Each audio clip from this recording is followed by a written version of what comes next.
yakin tin bi thu en ti hai khalung relel tamo kapangai kadi ka en chim lo samangin tre tru simo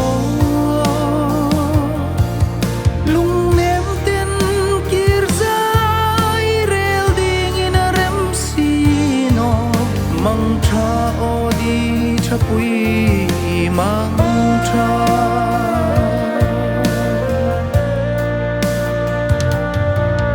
tur thim dingin kan zoom sino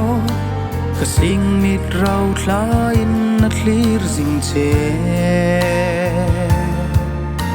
ka thlirin lung kham bang theino ka pangai kadi ka en chim lo samangin tre tru simo lung nem ten kir zai rel ding in a rem sino mang tha odi thapui mang tha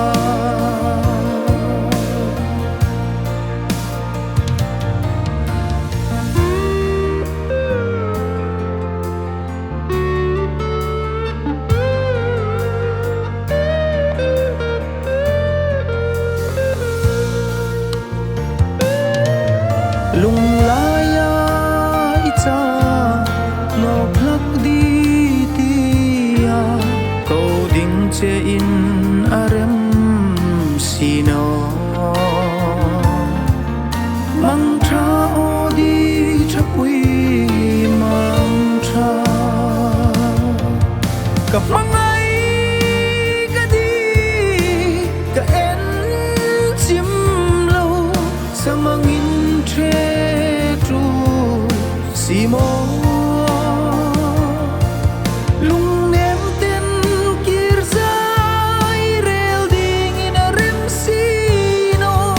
mang tha odi thapui mang